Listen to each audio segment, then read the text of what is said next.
오늘 출애굽기 22장 공부할 차례인데요. 우리 찬양을 생략하고 네.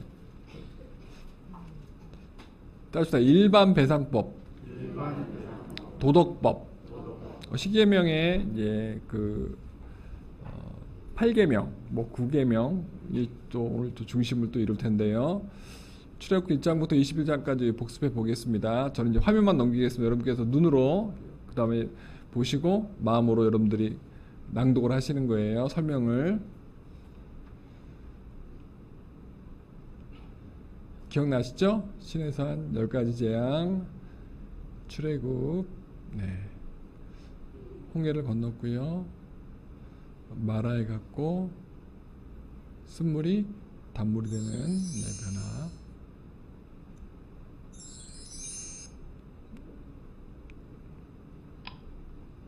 그 다음에 신광야 75일째 날 하나님의 임재를 실제는 하나님의 얼굴을 못 봤어요. 제가 여러분의 이해를 돕기 위해서 그린 거고요.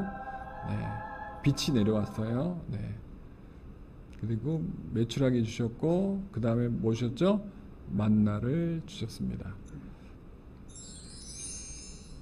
그리고 르비딤 물이 없었어요.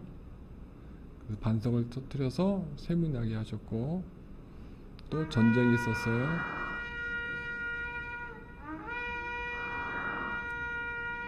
이때 모세 옆에 있었던 두 사람의 이름이 뭐죠? 따라합시다. 아론과 훌. 여러분이 아론과 훌 되시길 바랍니다. 그리고 그 장인어른이 와서 이드로가 와서 모세가 재판하는 걸 많은 사람 재판하는 걸 보면서 너무 힘들어하니까 1000부장, 100부장, 50부장, 10부장 제도를 두어서 사람들의 송사를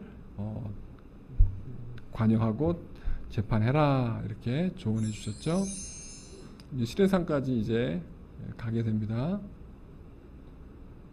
그때 하나님께서는 옷을 빨고 거룩하게 준비하고 3일째 날 시내산에 올라와라 그러셨고 하나님께서는 1계명부터 10계명까지를 선포하셨습니다. 그게 20장까지고요. 오늘은 22장 볼 텐데 뭐라고 써 있어요? 그러면 저 버스 안에 있는 사람한테 이야기하는 거예요? 버스를 따라가면서 운전하는 사람, 운전자를 보고 이야기하는 거예요? 그쵸. 버스 안에 있는 사람들은 버스 뒤에 붙어있는 팻말이라 볼 수가 없어요. 운전하는 사람은 봐요. 근데 여러분은 부모님이나 남편이나 아내나 자녀들이 운전 중에 핸드폰 봐요, 안 봐요? 네? 안 봐요? 봐요? 네. 근데 보면 돼요, 안 돼요? 네, 안 돼요. 왜 안 될까요? 위험하니까, 사고 나니까. 근데 그 운전자만 다치는 게 아니고 그 운전자 차량이 가해차가 돼서 누군가에게 피해를 주게 되면 안 된다. 마약 같은 것도 그렇고요. 하여튼 이렇게 다른 사람에게 피해를 주는 그런 행위를 안 되기 때문에 하지 말아야 할 것, 먹지 말아야 할 것들을 법으로 이렇게 법으로 만들어 놓은 거죠. 그래서 도로교통법에 보면 운전 중 휴대전화 사용 금지고요. 전좌석 안전벨트 착용. 옛날에 저렇게 안전벨트 착용이 의무화됐었나요? 전좌석? 아니었어요. 근데 고속버스를 타거나 아니면 자가용을 타도 마찬가지예요. 뒷좌석에 앉아있을 때 편하게 이렇게 앉아있다가 뒤에 등받이에 뒤대고 있다가 안전벨트를 매면 불편하죠. 배가 또 이렇게 당기고, 그죠? 안 그래도 배가 지금 남삼처럼 이렇게 튀어나왔는데, 배가 올라왔는데 얼마나 타이트하고 힘들어요. 먹으면 소화도 안 되고. 근데 해야 돼요, 안 해야 돼요? 근데 사람들이 되게 해요, 안 해요? 안 해요. 앞좌석은 그나마 옛날에는 이게 경찰들이 검문할 때 이렇게 보거나 카메라로 찍어서 이렇게 과태료를 부과했지만 뒷좌석은 안 보이니까 대부분 안 해요. 그죠? 근데 사고 나면 진짜 위험한 거잖아요. 그래서 전좌석 안전벨트 매세요. 운전 중에 핸드폰 보지 마세요. 이렇게 이야기. 이걸 뭐라고 합니까? 법이라는 거예요. 법. 옛날에는 없었는데 새로 법을 만드는 거예요. 입법기관에서 만들죠. 입법기관은 국회예요. 입법기관, 크게 입법과 사법은 나눠지는데, 입법은 법을 만드는 것, 근데 사법은 결국 법을 잘 지켰냐 안 지켰냐에 따라서 뭐 형벌을 주기도 하고 과태료를 주기도 하고 벌금을 주기도 하고 감옥에도 보내고 하는 것들을 이제 하는 것입니다. 그래서 법을 참 만드는 게 되게 중요해요. 그거를 누가 하느냐? 국회의원들이 합니다. 그러니까 국회의원들은 뭘 해야 되느냐? 법을 잘 만들어야 되는 거예요. 그리고 법원에서는, 판사들은, 검찰들은 그 법을 잘 적용해야 되는 것이죠. 그 법을 세우고 법을 적용하는 걸 잘하는 나라가 사회가 안정이 되고 국가가 안정이 되는 것이죠. 지금 미국이 난리가 났어요. 그죠? 50개 주인데 50개 주마다 법이 조금씩 다 다른 거예요. 어떤 주에서는 그 마약을 해도 되는 나라가 있고 주가 있고, 어떤 주는 마약을 하면 안 되는 거예요. 그 대마초 있잖아요. 거기서 마리나라 그러나, 하여튼 그 장로님 맞나요? 마리나라 그러나요? 마리화나? 아, 저는 안 피워봐서 모르겠는데 장로님 이렇게 잘하셔요? 마리아나? 화나, 마리화나. 네, 미국의 어떤 주는 마리화나를 입법기관에서 통과시켜가지고 피게 만든 거예요. 근데 어떤 주에서는 안 되는 거예요. 그러니까 미국은 되게 땅덩이 넓다 보니까 아주 웃긴 거죠. 그죠? 지난주에 오셨던 우리 유건영 목사님 오늘 아침에 비행기 타고 가시면서 문자 주셨어요. 너무 고맙다고. 양선성 교수님도 또 감사하다고 전해달라고. 그 텍사스주는 대한민국의 5배. 한 개의 주가 대한민국의 5배, 6배, 7배, 8배 하는 거예요. 그러니까 규모가 너무 크죠. 그러니까 미국은 유나이티드 스테이트, 그러니까 여러 연방국이에요. 여러 그 주들이 하나의 국가를 만드는, 나라를 만드는, 워낙 넓으니까. 그래서 거기는 법이 또 너무 다양해요. 그러니까 다른 나라 보기에는 미국이 좀 불안한 거예요. 총기 소지가 가능해요? 불가능해요? 가능한 거예요. 우리 대한민국은 총기를 소지할 수 있나요? 없나요? 없어요. 총기 가지고 있으면 어떡합니까? 큰일 나죠. 그래서 사냥하시는 분들은 총을 경찰서에 맡겨놨다가, 파출소에 맡겨놨다가 사냥이 허락되는 그때만 가서 사냥을 합니다. 주로 꽁사냥이나 아니면은 그 농작물 피해를 주는 멧돼지 수렵꾼들이죠. 그분들은 멧돼지 한 마리 얼마씩 받아요. 잡으면은. 그래서 그 총을 받아서 가요. 평상시에 집에 두면 돼요? 안 돼요? 안 되는 거예요. 군대 갔다 온 남자분들 기억할 거예요. 훈련소나 부대에서 사격 훈련을 하면요, 총을 만약 10발 줬어요. 10발. 총알 10개를 주면 10개를 쏘고 나서 찾아야 돼요. 근데 쏠 때 옆에서 보조 사수가 이 망울, 잠자리채 같은 망울 옆에서 총 옆에다 갖다 대면 총알이 탄두는 나가고 탄피는 옆으로 팅 튕겨 나가면서 그 잠자리채 속에 들어가야 되는데 안 들어가고 좀 멀리 가잖아요. 끝나고 그걸 찾아야 돼요. 못 찾으면 난리가 납니다. 법이 그래요. 그래서 저는 사격 훈련할 때 앞에 관역도 중요하지만 여기 어디 날아가나 그 쳐다보면서 그 못 찾으면요, 뒤에서 한참 기다렸다가 또 끝까지 남아서 그 모래 다 뒤져야 되거든요. 장로님도 그러셨죠? 예. 목사님도 그러셨나요? 총 쏴보셨나요? 예. 그러니까 남자들은 다 해봤어요. 여자분들은 잘 모르잖아요. 그죠? 예. 이 총이 그만큼 총알 하나가 그만큼 한 명의 생명을 살인할 수 있는 흉기가 될 수 있기 때문에 잘 관리하라고 법들 이렇게 만들어 놓는 거예요. 근데 미국은 집에 다 있어요. 베개님 밑에다 넣어놓기도 하고, 아이들이 있는 애들은, 그러니까 아이들이 있는 어린아이들이 많은 집은 부모들이 높은 데다 어디다 안 본 데 숨겨놔요. 안 그러면 아이들이 장난치다가 큰일 나니까. 간혹 가다가 미국은 어린아이들이 총기를 가지고 놀다가 자기 부모를 죽이거나 자기 동생을 죽이거나, 그래서 뉴스에 나오죠. 그래서 나라마다 총기에 대한 관리법이 다 달라요. 그래서 어떤 법이 진짜 좋은 법이다, 나쁜 법이다 말할 수 없다라는 걸 제가 여러분에게 설명해 드리는 거예요. 어떤 법은 악법이 될 수도 있어요. 선한 법이었다가 어느 날 그게 악법이 될 수도 있고, 어떤 처음에 악한 법인데 나중에 이게 선한 법이 될 수도 있는 거예요. 왜 그렇습니까? 그 나라의 상황, 그 사회 구조 구성원들의 어떤 정서, 어떤 문화, 가치관, 그런 많은 것들이 복합적으로 작용을 해서 법이 어떤 순간에는 법을 세웠다가 어느 순간 법을 없앴다가 법을 만들었다가 삭제했다가 그러는 거죠. 그런데 그 모든 그 법의 출발로 가면 어디 갑니까? 창세기 2장으로 갑니다. 그리고 3장에서 그 법이 효력을 발휘합니다. 하나님께서 아담과 하와한테 뭐라고 합니까? 에덴 동산 중앙에 있는 선악을 알게 구별하는 선악을 구별하는 그 나무 열매는 먹지 말아라. 생명나무 열매는 마음껏 먹어도 되지만 절대 그거 먹으면 안 돼. 왜? 너가 정령 죽게 될 거니까. 하나님이 법을 만들어 놓은 거예요. 아담과 하와가 모든 걸 할 수 있는데 딱 하나만 못하게 만들어 놓으신 거예요. 근데 그 법을 왜 만드신지 아세요? 창조론의 어떤 신학적인 관점의 창조론인데요. 하나님과 인간의 유일한 차이점은 하나님은 모든 걸 만들고 관리하고, 예를 들면 하나님은 먹을 수 있는 거지만 인간은 못 먹는 거예요. 그거로 말미암아 창조주와 인간, 위에 계신 하나님과 하나님께 만든 인간의 피조물의 존재가 구분되어지는 거예요. 하나님이 형상대로 만들었기 때문에, 하나님의 영이 들어가 있기 때문에, 루아라고 하나님의 생명이 들어가 있기 때문에 어떻게 보면 아담과 하와는요 하나님의 분신이었어요. 그냥 아들과 딸 같은 존재였어요. 하지만 하나님께서는 법을 세운 거예요. 먹어야 할 것과 먹지 말아야 할 법을 세웠다라는 것이죠. 근데 아담과 하와 그 법을 끝까지 지켰으면 좋겠는데, 좋았을 텐데 안 지켰어요. 그죠?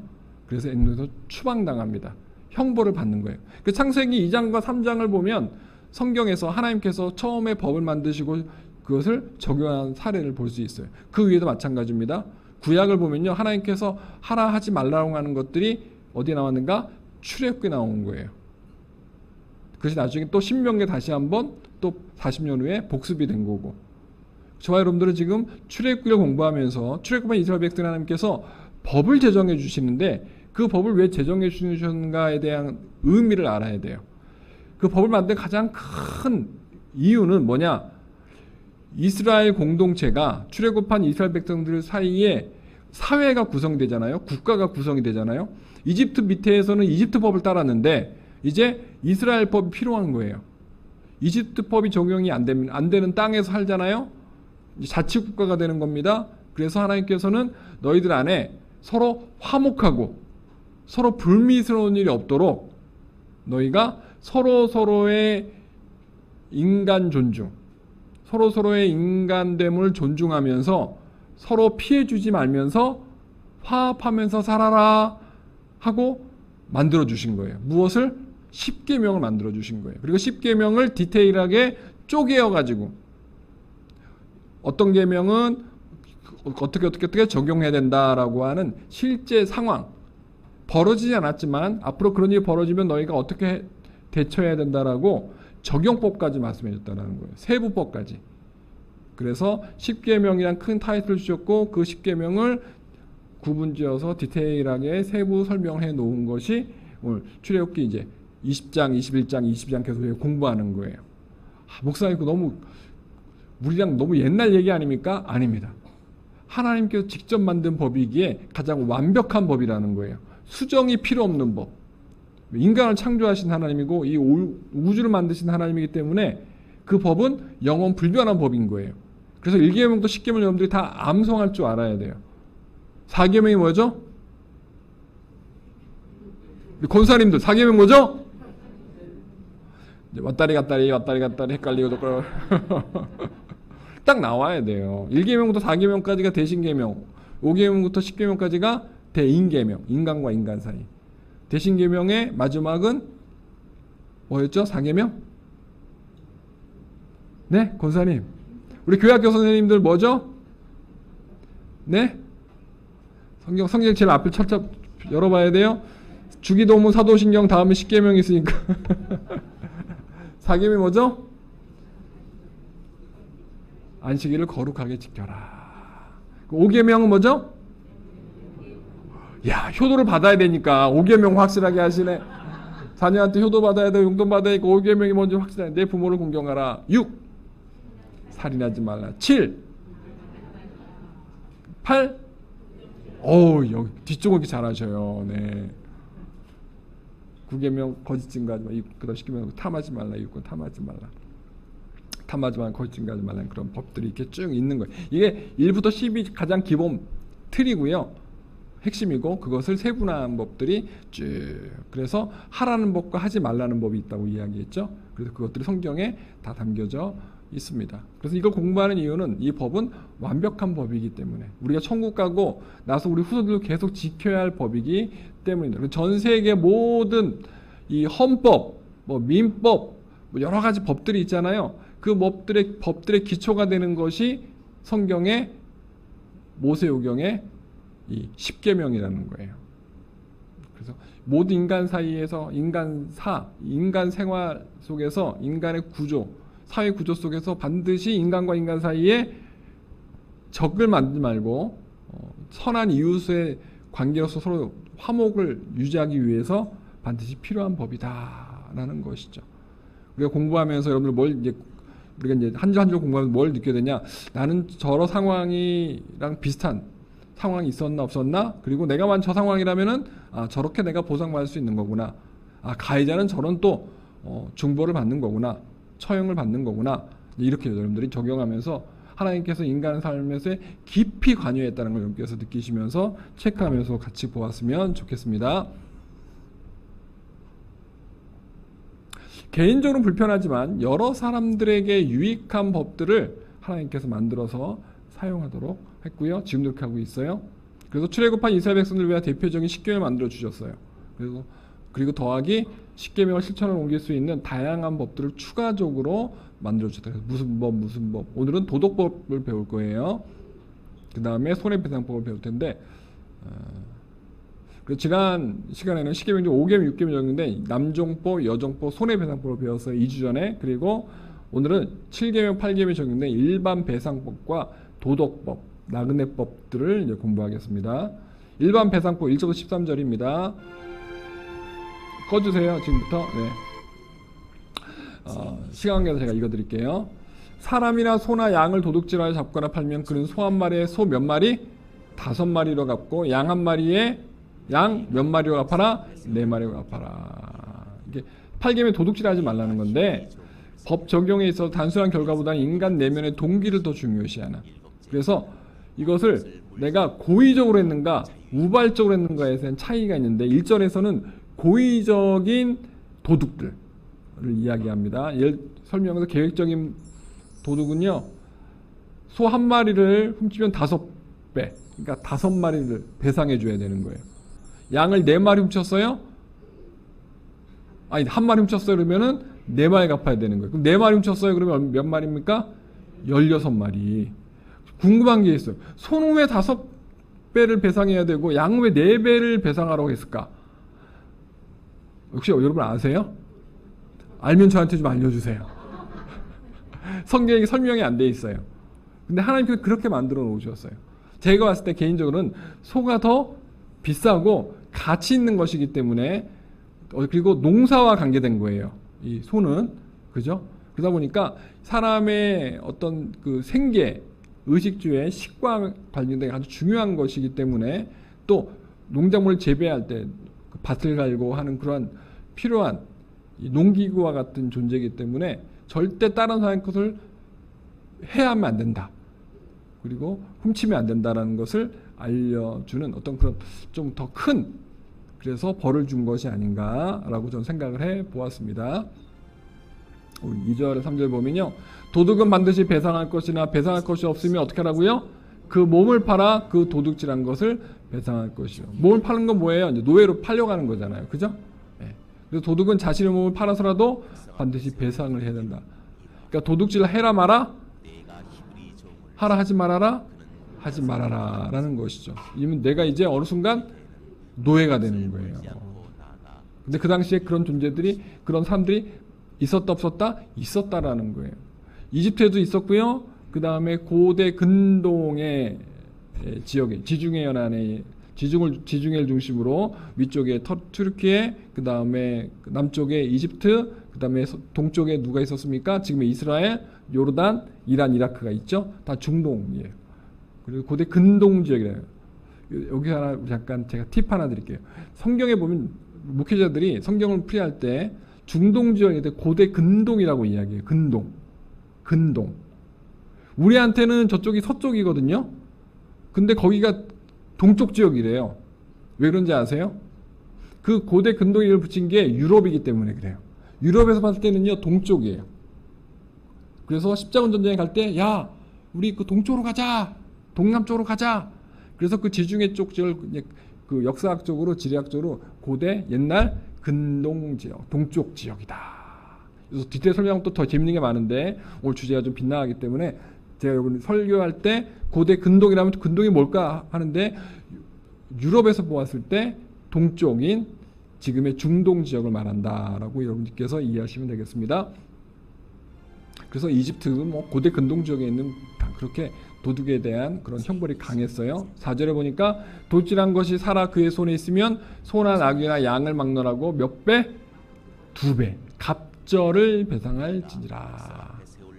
보세요. 그의 손에 있다라는 게 뭡니까? 살아있다라는 것이죠. 소나 나귀나 양 어떤 짐승을 훔쳤는데 아직 안 죽였어요. 아직 안 팔아먹었어요. 아직 안 잡아먹었어요. 그러면은 어떻게 하는가? 2배를 배상해라. 그래서 계획적인 소는 몇 배? 5배. 양은 몇 배? 어떻게 하셨어요? 아까 배웠죠. 그죠? 4배. 근데 우발적인 게 있어요. 충동에서 그냥 훔친 거야.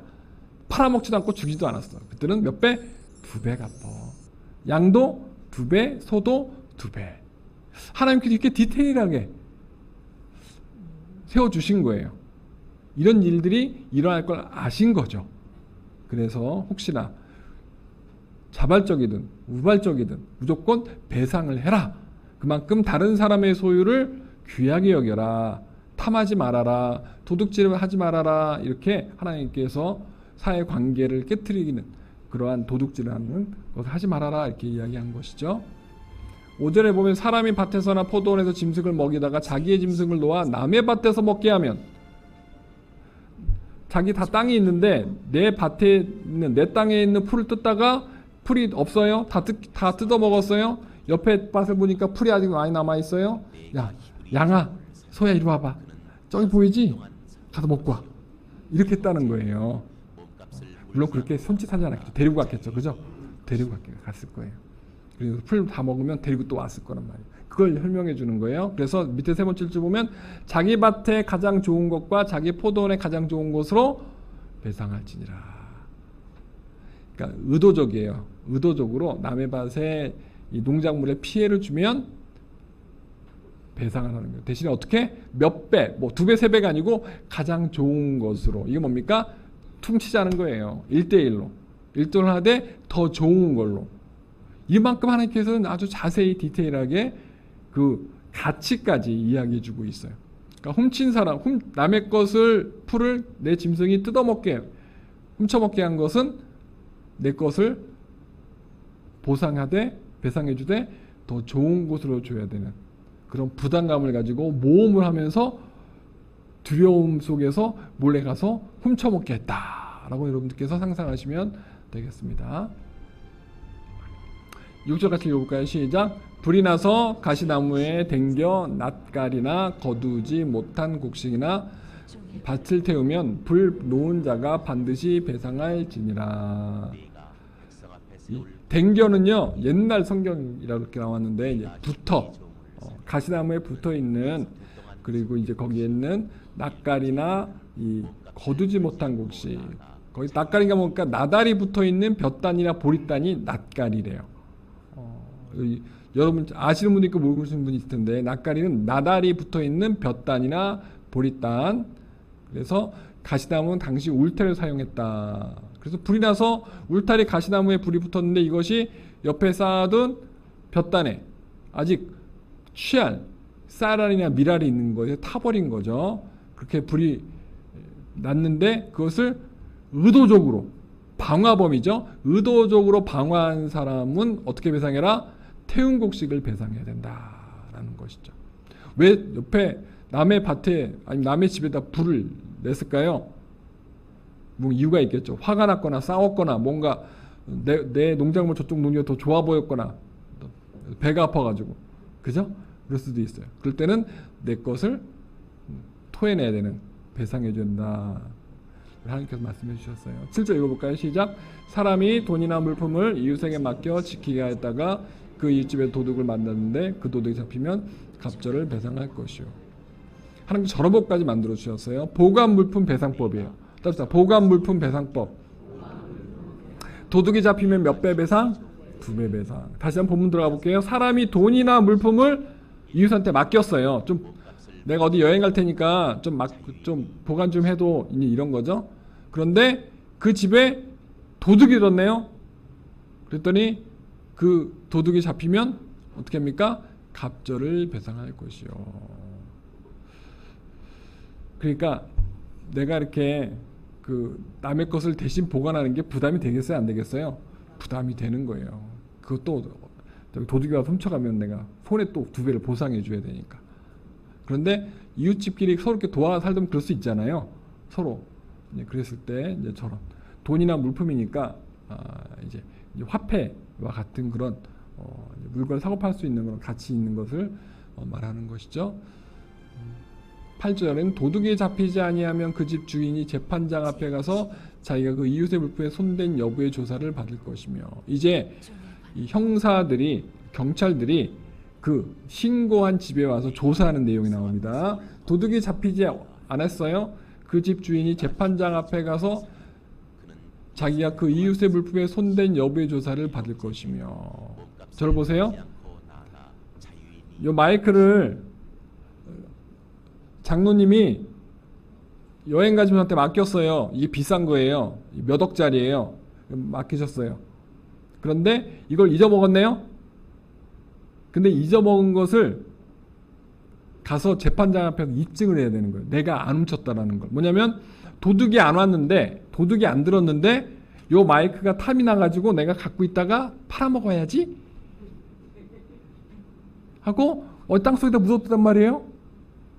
그런데 마이크를 맡긴 우리 장로님이, 우리 유장로님께서 의심스러운 거예요. 재판장한테 가서 좀 면밀히 좀 조사해달라고, 디테일하게 좀 조사해달라고 얘기할 수 있는 거잖아요. 하여튼 어떤 상황이든지 간에 이거를 보관하던 사람이 이걸 분실했으면, 아니면 훔쳤거나 이걸 어디 땅에 파묻거나 남에 팔아먹거나 했으면, 일단 무조건 어떤 상황이든 내가 잃어버리면 내가 책임을 져야 되는 그런 상황을 이야기한다. 그러니까 옛날에도요, 내가 누구한테 맡겨가지고 내가 보관하고 있었는데 탐이 나가지고 잊어먹었어. 도둑이 어젯밤에 와가지고 가져갔어. 이 도시 아저씨가 와가지고 가져갔어. 거짓말 하는 경우가 많았다라는 것을 우리가 알 수 있다. 그래서 옛날에는요, 양을 치러 멀리 가요. 양을 치러 가면 일주일, 한 달, 2달씩 멀리 여행을 다녀요. 풀을 뜯으면서 이렇게 쭉 북쪽 남쪽 왔다 갔다 이렇게 동서남북 다니다가 돌아와요. 그러니까 집에다 뭘 중요한 걸 못 둔단 말이에요. 그러니까 서로 그런 게 빈번했어요. 서로의 어떤 귀한 소중한 물품들을, 뭐 보석들도 그렇고 화폐들도 그렇고 서로 이렇게 맡기는 것이 많았다라는 것. 그래서 그런 것들 하나님께서 훗날 그렇게 될 걸 아시고 이제 법을 만들어 주셨다. 네.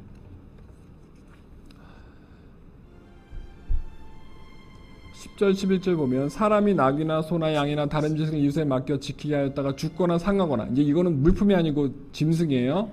상하거나 끌려가도 본 사람이 없으면 두 사람 사이에 맡은 자가 이웃의 것에 손을 대지 아니었다 하고 야훼께 여호와께 맹세할 것이요 그 임자는 그대로 믿을 것이며 그 사람은 배상하지 아니하려니와. 따뜻한 맹세법. 10절 11절에는요 하나님의 이름으로 맹세하는 거예요. 하나님의 이름으로 맹세하는 거예요. 그래서 당시에는 맹세가 매우 큰 효력을 발휘했습니다. 저를 보세요. 왜 그랬을까요? 네? 양을 2마리 맡겼어요, 저한테. 근데 그 2마리 중에 1마리가 죽었네? 그러니까 양 주인이 와가지고 내가 양 2마리 줬는데 왜 1마리는 어디 갔냐? 물어볼 거 아니에요. 나 안 잡아먹었는데? 얘가 어디 갔지? 이렇게 되는 거예요. 그러면 어떡합니까? 재판장이나 그 사람 앞에서 내가 하나님의 이름을 걸고 하나님의 이름을 걸고 내가 맹세하는데 절대 내가 안 먹었어. 내가 안 잡아먹었어. 내가 안 팔아먹었어. 그러면은 두 마리 맡긴 사람이 믿어야 되는 거예요. 이게 맹세법인 거예요. 여기서 우리가 하나 깨달을 게 뭐냐면은 그 당시 출애굽한 이스라엘 백성들 광야에서뿐만 아니라 나중에 가나안 정착 이후에도요. 하나님은 되게 무서운 대상이었다라는 거예요. 그리고 하나님의 이름을 망령 때 일컫지 말라고 십계명 3계명이 이야기했기 때문에 하나님의 이름을 걸고 뭔가 맹세했는데 그것이 내가 거짓말이다? 그럼 바로 하나님으로부터 내가 천벌을 받는, 하나님으로부터 천벌을 받는다라고 하는 그런 믿음이 있었어요. 그러니까 좋은 믿음인 거죠. 하나님을 경외하는 믿음이 있었던 거예요. 그러니까 서로 다 하나님의 피조물이고 하나님의 백성이다. 그래서 서로 우리가 무언가를 맹세하고 뭔가 이렇게 서로 약속하고 뭔가 보관하고 할 때마다 우리는 진짜 신을 지켜야 돼. 서로 믿어야 돼. 왜냐? 하나님이 보고 계시니까. 하나님이 보고 계시니까. 이걸 면전신앙이라 그래요. 코란데오 신앙. 우리 코란데오 찬양팀 있잖아요. 하나님 앞에서. 하나님이 날 지금 보고 있다고 생각하는 거예요. 그러니까 물건을 훔칠 수 있어요, 없어요? 못 훔치는 거예요. 내가 훔치면 혼날 거 아니까. 그래서 양 두 마리 주인이 와가지고 한 마리 어디 갔어? 내가 안 잡아먹고 내가 안 팔아먹었어. 나는 잘 몰라. 양이 어디 도망갔나 봐. 찾아봐야 될 것 같아. 그럼 뭐라고 합니까? 하나님 이름 맹세해봐. 이렇게 되는 거예요. 나 맹세할게. 내가 하나님 이름 맹세할게. 내가 안 훔쳤어.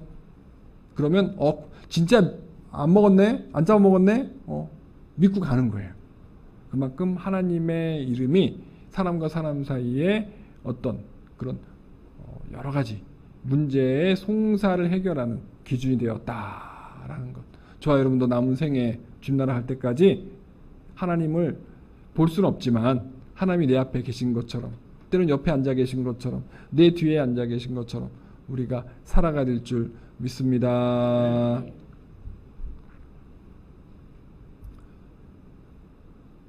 만일 자기에게서 도둑 맞았으면 그 임자에게 배상할 것이며 만일 찢겼으면 그것을 가져다가 증언할 것이요 그 찢긴 것에 대하여 배상하지 아니할지니라. 요건 이제 보관 가축 배상법인데요. 관리 소홀시는 배상을 해야 되고요.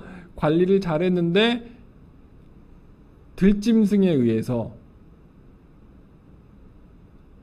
뭐 승냥이 같은 거나 아니면 늑대 같은 거, 그다음에 이리 같은 데가 와가지고 양을 잡아먹었어요. 근데 그 자리에 가죽이 있고 뼈가 있어. 그러면 그걸 들고 와요. 가죽이나 뼈를. 그러면은 배상을 안 해도 된다. 요한복음 창세기 37장 31절부터 35절에 요셉이 죽은 것처럼 형들이 위장을 할 때 아버지한테 요셉의 옷에다가 피를 묻혀가지고 요셉 죽었단 말이에요 라고 거짓말하잖아요. 그 다음에 창세기 31장 39절에 보면 야곱이 라반에게 찢긴 것에 대하여 배상하는 내용이 있습니다. 시간 관계 저건 다 설명 못 하겠고요. 하여튼 성경의 여러 곳에 저런 것들이 적용된 법이 있어요. 저를 보세요.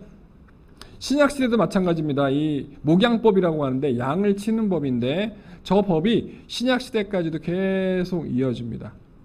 계속 이어져요. 그리고 예수님께서 나는 양의 문이다 라고 말씀하실 때 그 양의 문이 뭐냐? 양의 울타리고 있고 문은 없어요. 그 문에 목자가 누워 있으면 양은 절대 그 목자의 배를 뛰어넘지 않습니다. 짐승이 절대 그 자기를 인솔하는 그 목동이나 목자의 어떤 그런 그 권위를 뛰어넘지 않아요. 무시하지 않아요. 그런 짐승의 속성이 있어요. 양의 속성이. 그러면 그 목자가 나는 양의 문이다. 예수님이 양의 문이다 라고 하는 그 목자가 양의 문 역할을 하는 그 상황이 왜 있는지 아십니까? 자기가 소유한 양을 칠 때도 있지만 다른 사람의 양을 대신 내가 칠 때가 있어요. 이건 어떤 경우냐? 아까 설명드렸듯이 요셉이 형들에게 팔려갈 때가 형들이 멀리 양치러 이동했을 때예요. 거기 따라간 거예요. 따라간 거예요. 이제 그런 상황이에요. 도시사가 멀리 며칠 걸어 따라가는 거예요. 그 예를 보면은 목양이 우리 동네에 풀을 다 뜯어 먹으면 옆 동네로 가야 되는 건데 거기 사람이 안 사는 거죠. 그래서 목동들은 할아버지 때부터 계속 동서쪽에 어디쯤 가면 하룻길을 가면 거기에 산이 있고 산 옆에 목초지가 있을 거야. 목초지에서 가서 풀 뜯어야 돼. 그리고 거기서 다 그걸 뜯어 먹으면 다시 북쪽으로 한 하룻길 정도 가면 거기엔 큰 오아시스가 있는데 그 옆에도 큰 풀들이 있어. 거기서는 물도 먹이고 풀도 뜯길 수 있어. 뜯을 수 있어. 그래서 물도 먹고 풀도 뜯기게 해줘라고 하는 그런 것들을 부모로부터 할머니, 할아버지, 또 할아버지로부터 계속 전승받는 거예요. 그러니까 머릿속엔 지도가 있는 거예요. 양을 데리고 가서 며칠 동안 어디를 지나고 또 며칠 동안 또 어디를 지나면서 총 2달 동안, 3달 동안, 4달 동안 이 목양을 하는 긴 여행을 해야 되는 목초지 여행하는 것을 이제 하게 됩니다. 근데 재밌는 거는 집집마다 부의 수준이 달라요. 어떤 집은 양 100마리가 있고요. 어떤 집은 양 5마리가 있고 어떤 집은 양 2마리가 있네요. 가난한 집은 양 2마리밖에 없단 말이에요. 근데 그 2마리를 데리고 3개월, 4개월 나가서 풀을 뜯기는 거는 비효율적인 거예요. 이해되시죠? 비효율적인 거예요.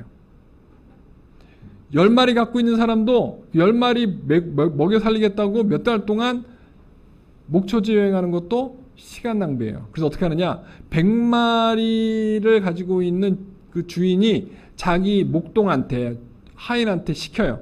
야, 100마리 가지고 목초지 여행 좀 다녀와. 그렇게 얘기합니다. 그러면 그 소식을 들은 옆집에 10마리 있는 집, 2마리 있는 집이 그 집주인한테, 큰 100마리 있는 집한테, 주인한테 와가지고 10마리 좀 대신 좀 여행 좀 시켜주세요. 맛있는 것 좀 먹여서 살 좀 띄워가지고 살 좀 이렇게 띄워가지고 오세요.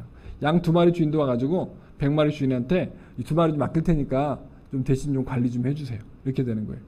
그러면 어떻게 하느냐? 10마리 가지고 있는 주인은 100마리 주인한테 그렇게 1-2달, 3-4개월 이렇게 목초지 여행을 하고 나오면은 그 10마리 중에 1마리를 주는 거예요. 예를 들면 값으로 주는 거예요. 아니면 다른 가치 있는 걸, 돈 같은 것들을 물품으로 줬겠죠. 2마리 있는 사람은 워낙 가난하니까 2마리 4개월 먹인 다음에 1마리 줄 수는 없잖아요. 어떻게 약속을 합니다. 나중에 애가 새끼를 낳으면 새끼 3마리 중에 1마리 내가 주겠다고, 4마리 4마리 중에 1마리 주겠다고 그렇게 약속을 하거나, 아니 저희 집에 있는 이 밀 한 돼 이거 제가 드리겠습니다. 좀 대신 좀 이거 좀 관리 좀 해주세요. 이렇게 되는 거예요. 그런데 이 100마리 주인의 목동이 112마리를 가지고 갔는데 올 때 110마리밖에 없네요. 2마리가 없어. 근데 그 목동은 알아요. 이 양이 내 양인지 10마리 집의 양인지 2마리 집의 양인지 다 알아요. 그리고 이름이 다 있어요. 목동이 야 피터, 그럼 그 피터 양이 와요. 야 베드로 하면 온단 말이에요. 예를 들면은 사무엘 하면 사무엘 양이 오는 거예요. 그래서 다 목자가 자기 그 양의 이름을 다 알아요. 다 우리가 봤을 때 다 비슷하게 생겼는데 그 사람들은 그 구별을 해냅니다. 그러니까 10마리가 남의 집, 또 2마리 남의 집인 걸 다 알아요. 그 목동이. 근데 밤에 보니까, 아니 아침에 깨보니까 1마리가 없네요. 근데 100마리는 그대로 있고 10마리는 그대로 있고 2마리 맡긴 집에 1마리가 없어졌네요. 어떡하지, 이거 큰일 났다 하고 어떡합니까? 찾아다니는 거예요. 가죽을 찾아다니는 거예요. 털 가죽을 찾아다니는 거예요. 짐승이 물어가면 살은 먹고 털은 안 먹거든요. 뼈는 안 먹어요. 그걸 찾아다니는 거예요. 발견하면 어떡합니까? 그거를 들고 보자기에 싸가지고,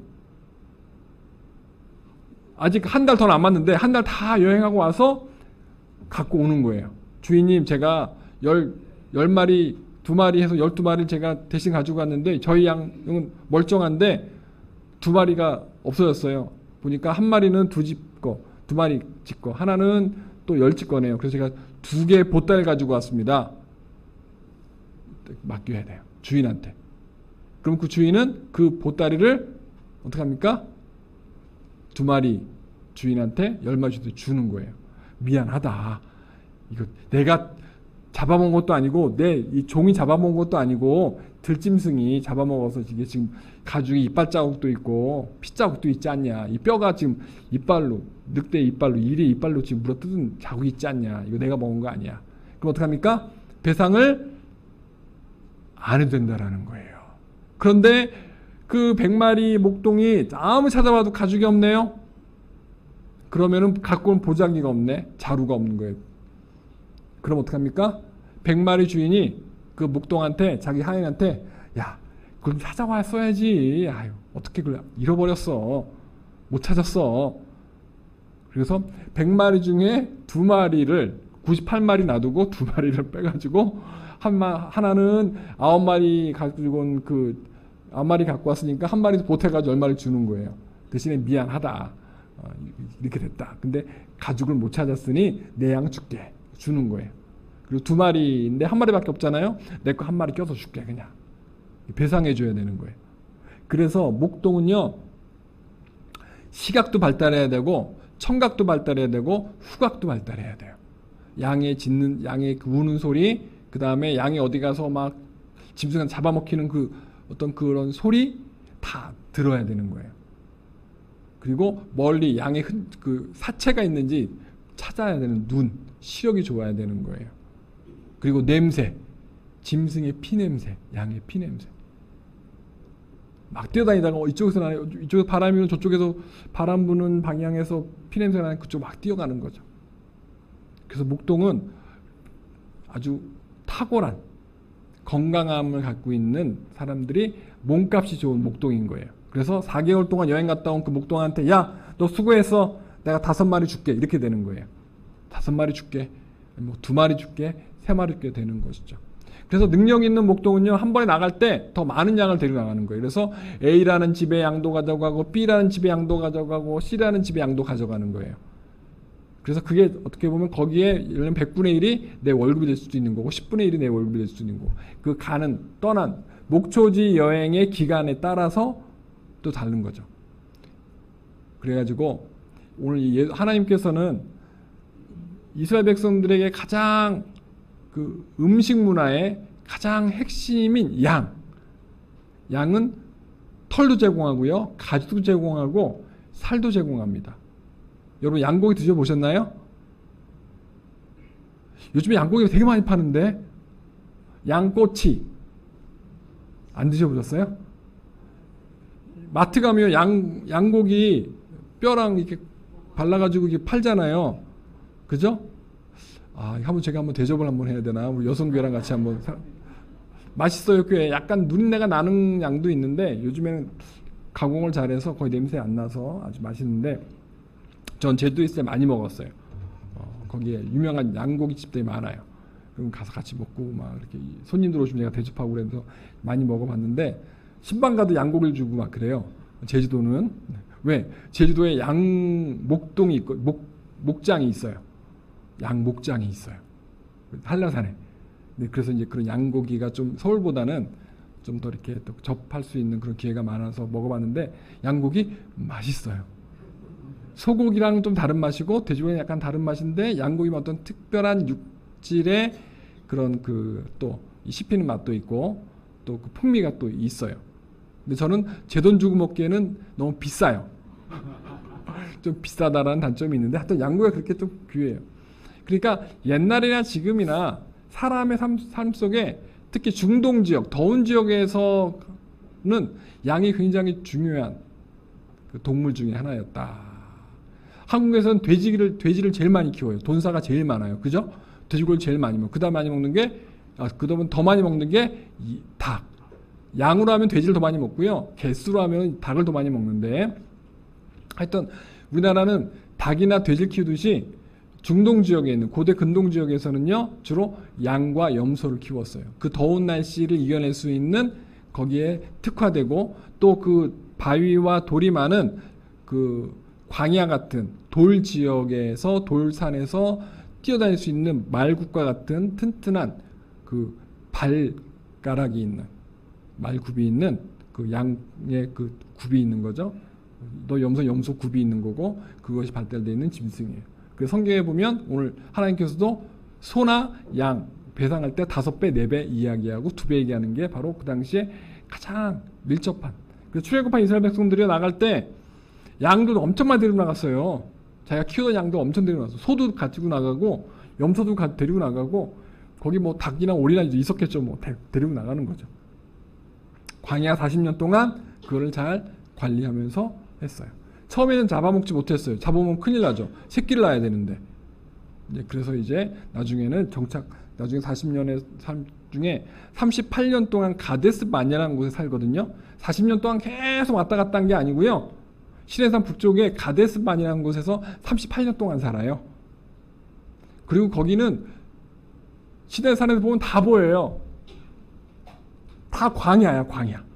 그리고 멀리 저기 하나 무슨 산 있네? 무슨 산 있네? 그런 곳이에요. 그러니까 모세는 거기를 40년 동안 목동으로 살았기 때문에 시내산 근처에서 목동을 했기 때문에 또 데려다니면서 또 이 목초지 여행을 했기 때문에 그 동네를 빠삭하게 아는 거예요. 그래서 구름기둥 불기둥 할 때 모세는 자기가 알아도 저쪽 가면 풀이 있는데 저쪽 가면 우물인데라고 생각하지만 구름기둥이 가면 그냥 따라가는 거예요. 그게 모세의 믿음인 거죠.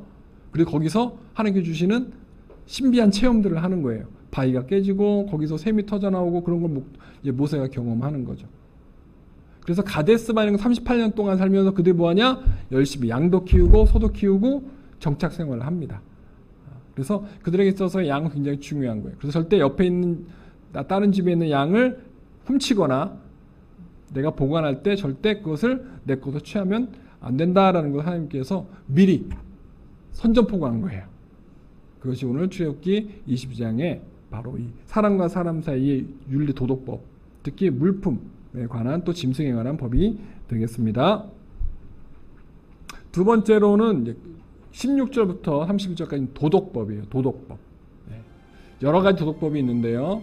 사람이 약혼하지 아니한 처녀를 꾀어 동침하였으면 납폐금을 주고 아내로 삼을 것이요 만일 처녀의 아버지가 딸을 그에게 주기를 거절하면 그는 처녀에게 납폐금으로 돈을 낼지니라.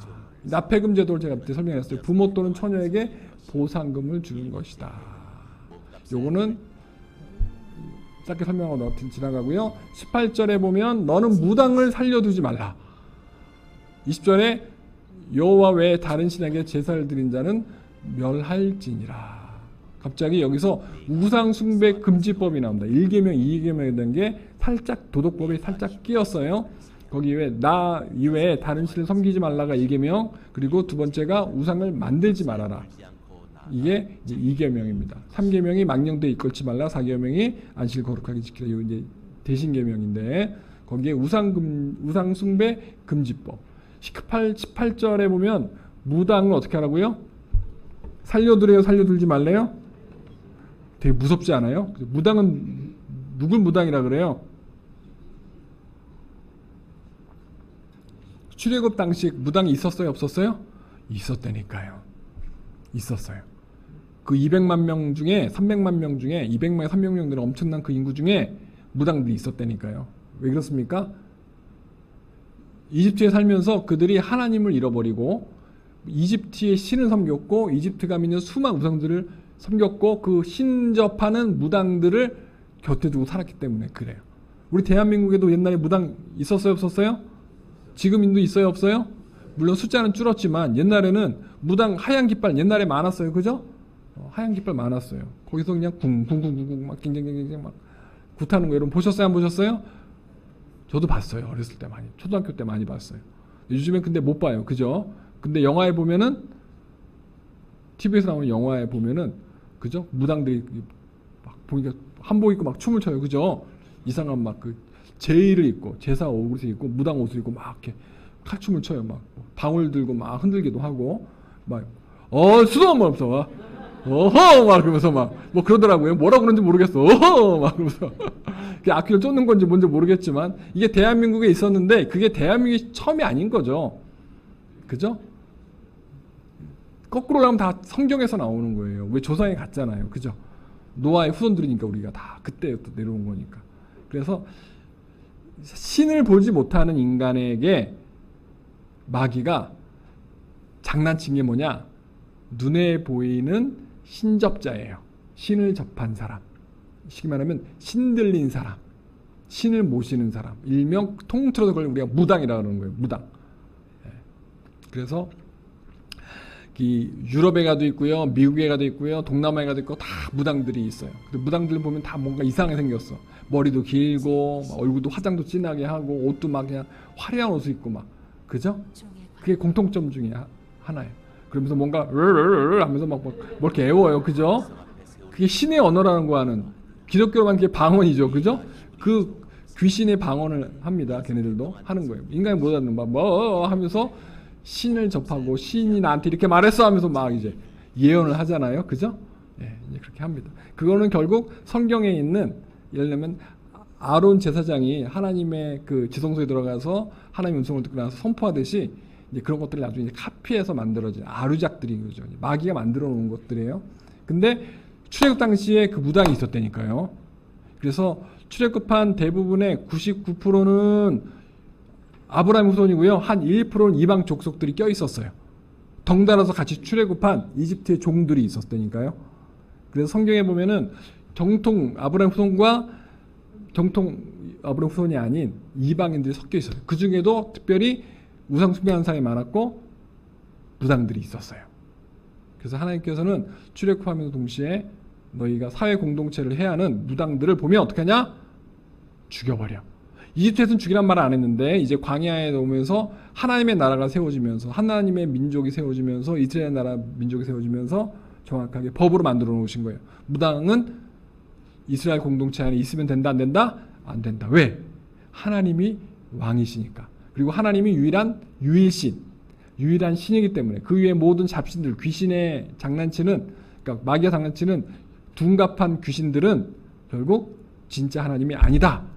그래서 그 귀신들을 빌미로 돈 버는 저 무당들은 다 돌로 쳐 죽여라! 하나님께서 무섭게 만들어 놓은 거예요. 그렇다고 여러분 내일 옆집 근처에 무당집 있다고 가가지고 돌 던지면 안 되고. 근데 옛날에 이렇게 됐다라는 거죠. 왜? 하나님이 법을 만들었으니까. 다음 볼게요. 19절에 보면 짐승과 행음하는 자는 반드시 죽일지니라. 문란한 성생활 방지법. 요건 우리 초등학교 학생들이 이 자리에서 제가 설명을 제가 생략하고 여러분들이 다 아는 내용이잖아요. 예, 그래서 그 나라마다 저것 때문에 굉장한 성병들이 많았어요. 그리고 이스라엘도 그런 것들이 성병이 많았기 때문에 절대 짐승과 이렇게 성관계하지 말라고 이렇게 얘기했다는 것. 21절에 보면 너는 이방 나그네를 압제하지 말며 그들을 학대하지 말라. 너희도 애굽 땅에서 나그네였습니다. 나그네 대처법. 다시 나그네 대처법. 나그네 대처법. 이것은 예수님께서도 말씀하셨고요. 또 사도들도 이야기한 반복되어지는.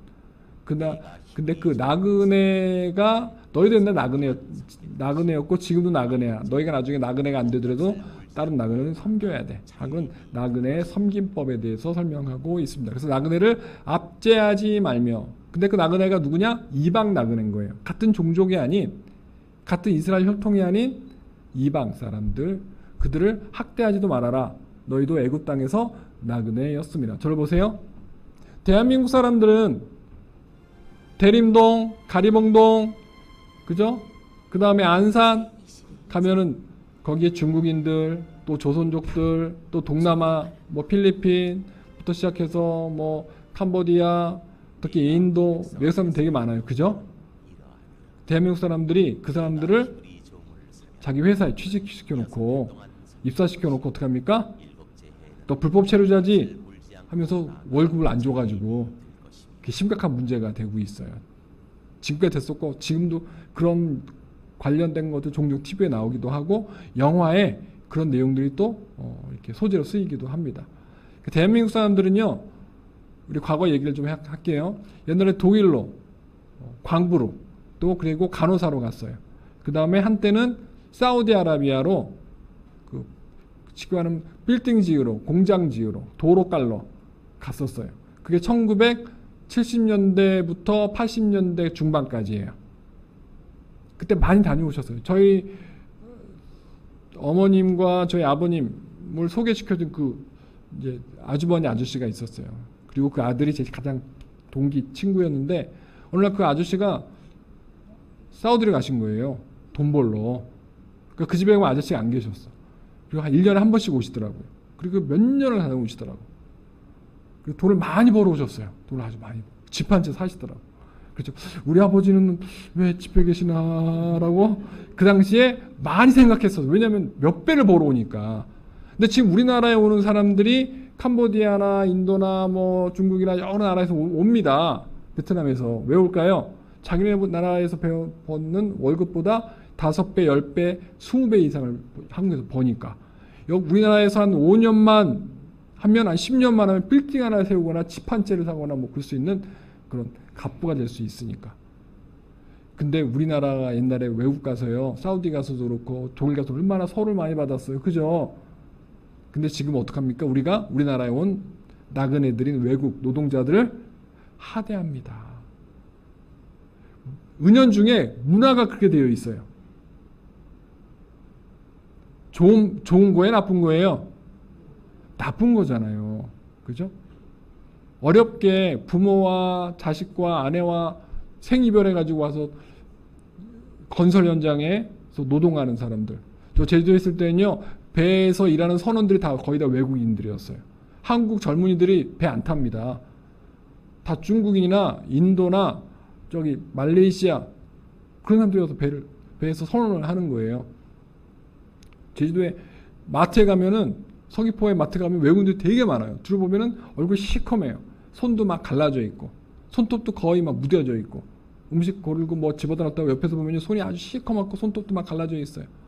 건설 노동자 아니면요 선원인 거예요. 그럼 참 짠해요. 참 짠해요. 그리고 저희 교회 서귀포 교회 성도 중 가운데 국제 결혼한 부부도 있었어요. 근데 남편은 교회 안 나오는데 아내는 교회를 나오네. 예, 그랬어요.